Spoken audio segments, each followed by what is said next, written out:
Sangareddy judicial కాలనీలో ఉన్నాం. ఇక్కడ చూసినట్టయితే మన తెలంగాణలో గత వారం రోజులుగా వర్షాలు పడుతూనే ఉన్నాయి. నిన్న రాత్రి కురిసిన వర్షంకి ఇక్కడ అన్ని చుట్టూ నీళ్ళు చేరుకున్నాయి. ప్రతి ఇంటి చుట్టూ కూడా ఇక్కడ వర్షం నీళ్ళు అనేటివి చేరుకొని ఉన్నాయి. ఏ ఇల్లు చూసినా కూడా చిన్న పెద్ద అని తేడా లేకుండా, అంటే ఎంత హైట్లో ఇల్లు కట్టుకున్నప్పటికీ కూడా వాళ్ళ ఇళ్ళలోకి నీళ్ళు కూడా వచ్చేస్తున్నాయి. అక్కడ చూసినట్టయితే ఒక కొత్త ఇల్లు ఉంది, అది రీసెంట్గానే గృహప్రవేశం అలాంటివి జరిగి ఉండొచ్చు. ఆ ఇంట్లోకి కూడా నీళ్ళు వచ్చేసాయి. ఇవాళ అయితే వినాయక చవితి, బయటికి వెళ్ళాలన్నా కూడా, అంటే దేవుడికి పూజ చేసుకుందాం, ఏమైనా దేవుడికి సంబంధించిన సామాగ్రి కొనుక్కుందామంటే కూడా బయటికి వెళ్ళలేని పరిస్థితి. పొద్దున లేసి పాల ప్యాకెట్ కానీ బిస్కెట్లు కానీ ఇలాంటివి ఏవి తీసుకుందాం అనుకున్నా కూడా, అంటే నిత్యావసరకి సంబంధించిన వస్తువులు కూడా కొనుక్కుందామంటే కూడా ఇక్కడ వీల్లేని పరిస్థితి ఉంది. అసలు డోర్ కూడా ఓపెన్ చేయలేని ఒక పరిస్థితి మనకైతే కనిపిస్తుంది. ప్రతి ఇంటి చుట్టూ కూడా ఇక్కడైతే వాటర్ ఉన్నాయి. అక్కడ కొత్తగా బిల్డింగ్ కడుతున్నారు, దాంట్లో కూడా అక్కడ వాటర్ వెళ్ళిపోయాయి. ఇక్కడ చిన్న చిన్న ఇండ్లు ఉన్నాయి, అవి అయితే మొత్తం నీళ్ళలోనే ఉండిపోయినాయి. ఇక్కడ మనుషులు కూడా ఎవరు లేకుండా పోయారు, ఎక్కడికి వెళ్ళారో కూడా తెలియట్లేదు. ఇక్కడ చూసినట్టయితే అసలు ఏ ఇంటి ముందు కూడా, అంటే ప్రతి ఇంటి ముంగట కూడా నీళ్ళు మనకు కనిపిస్తూనే ఉన్నాయి. ఏ ఇల్లు కూడా ఇక్కడ క్లీన్గా ఉన్నట్టయితే మనకు కనిపించడం లేదు. ఇక్కడ అన్నీ ఇక్కడ చూసినా కూడా చెట్లు కానీ ఇక్కడ అంతా మొత్తం నీళ్ళలోనే మునిగిపోయింది. ఇక్కడ చూస్తుంటే అంటే ఇక్కడ నుంచి అంత దూరం వరకు కూడా, అంటే ఎంతో కొంత దూరం వరకు అయితే మనకు కనిపిస్తుంది. ఇక్కడ అన్ని చుట్టూ నీళ్ళే కనిపిస్తున్నాయి మనకి. ఇక్కడ చూసినా అన్ని వాటరే ఉన్నాయి. ఇక్కడైతే ప్రతి ఇల్లు కూడా నీళ్ళలోనే మునిగిపోయి మనకు కనిపిస్తుంది. అక్కడ చూస్తూ ఉంటే అగోండి జంతువులు కూడా, అంటే ఇక్కడ బర్రెలు కూడా నీళ్ళలో నుంచి వెళ్తూ ఉన్నాయి. మొత్తం దానికి మోకాల లోతుల వరకు అయితే ఇక్కడ నీళ్ళు మనకు కనిపిస్తూనే ఉన్నాయి. భారీ వర్షాలతో సంగారెడ్డి అతలాకుతలమైంది. సంగారెడ్డిలో చెరువులను తలపిస్తున్నాయి కాలనీలు. ఏకధాటి వర్షంతో పూర్తిగా సెల్లార్లు మునిగిపోయాయి.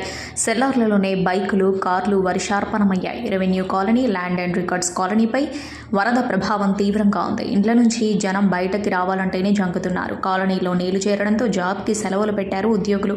నడుములోతు నీళ్లలో నిత్యావసరాల కోసం బయటకెళ్తున్నారు జనం.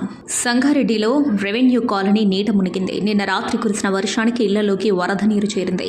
ఇంట్లో నుంచి బయటకు రాలేక, ఇంట్లో ఉండలేక ఇబ్బందులు పడుతున్నారు జనం.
రాత్రి వచ్చినాయి లేకుండా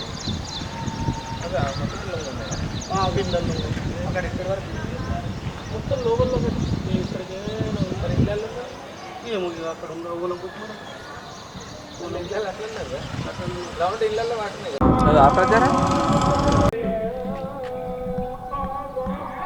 మీకు ఇల్లు ఉందా కొంచెం దగ్గరలో ఉన్నది.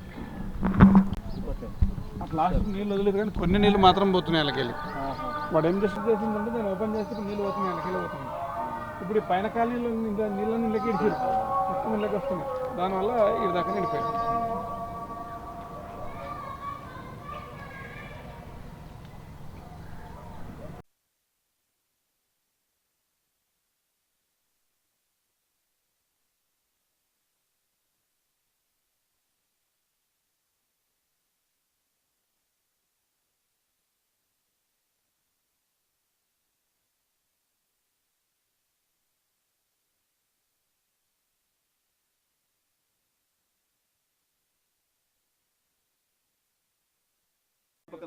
కాలు ఉందా రైట్ ఓకేనా బ్యాక్గ్రౌండ్ రావాలా గడ్డి తీసుకుంటే ఎట్లా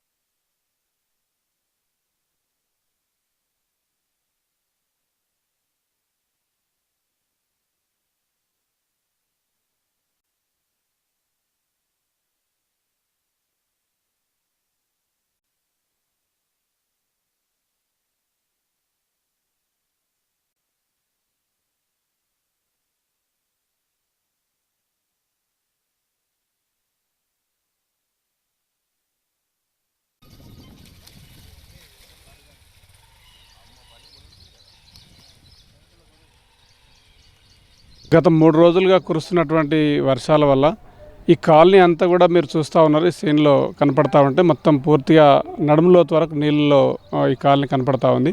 యాక్చువల్గా ఇది ఈ మధ్య బఫర్ జోన్ అని పెట్టడం జరిగింది. ఇంతకుముందు అయితే 1 year బ్యాక్ ఇదంతా కూడా ఈ కనపడే ఇండ్లకు అన్నిటికి కూడా పర్మిషన్ ఉంది, గవర్నమెంట్ పర్మిషన్ ఉంది, కట్టడానికి పర్మిషన్ ఉంది, పట్టా భూములు ఇవన్నీ కూడా. ఇవి బఫర్ జోన్ అని ఈ మధ్యలో దీన్ని క్రియేట్ చేసి ఇరిగేషన్ వాళ్ళు బఫర్ జోన్ అనే ఉద్దేశంతో వీళ్ళకి పర్మిషన్ ఇవ్వకుండా ఆపినటువంటి సీన్ కనపడతా ఉంది. వీళ్ళకి పర్మిషన్ ఉన్నటువంటి ఇళ్ళకి కూడా అక్కడ లాస్ట్కు బ్యాక్ సైడ్ ఈ చెరువు కంటే కింద వెనక సైడు ఒక అపార్ట్మెంట్ వాళ్ళు ఏం చేసినారంటే 2 తూములు ఉంటాయి దీనికి. ఆ 2 తూములు కూడా వాళ్ళకి ఇబ్బంది అవుతుందనే ఉద్దేశంతో సిమెంట్ బండలు వేసేసి క్లోజ్ చేసేసారు. ఈ మధ్యలో ఒక తూము, ఆ లాస్ట్కి ఒక తూము. ఇందాక నేను అటు సైడ్ వేసి వచ్చిన ఈ లాస్ట్లో ఉన్నటువంటి ఆ తూము ఏమైందంటే ఓపెన్ చేసే నీళ్ళన్నీ వెళ్ళిపోతూ ఉన్నాయి. ఈ ఉన్నటువంటి ఫ్లోటింగ్కు ఆ చిన్న పోయేటటువంటి ఆ కాలువ సరిపోదు.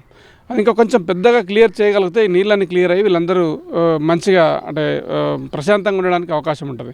ఎందుకనంటే జనజీవనానికి ఎంత ఇబ్బంది కలుగుతూ ఉందనంటే ఇది అక్రమంగా కట్టినటువంటి లేఅవుట్లు కాదు. ఒక పక్క బడాబాబులు కావచ్చు, రాజకీయ నాయకులు కావచ్చు, పొలిటికల్ కావచ్చు, వాళ్ళు కట్టినవి అన్నీ ఒక అక్రమంగా కట్టినాయి అని చెప్పొచ్చు. అక్రమంగా కట్టినాయి కావు, సక్రమంగా కట్టినాయి. మీరు ఏ రికార్డు చూసినా సరే రికార్డు ఉంది, పట్టా భూములు ఉంది, పర్మిషన్ ఉంది, గవర్నమెంట్ మున్సిపల్ పర్మిషన్ కూడా ఉంది.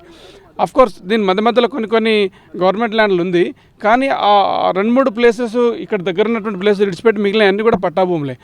ఈ కొద్దిమంది వ్యక్తుల వల్ల ఈ చెరువు ఏమైపోయిందని అంటే టోటల్గా బ్లాక్ అయిపోయి నీళ్ళు ఇక్కడ వరకు రావడం జరిగింది. నడుములోతు నీళ్ళు ఉన్నాయి.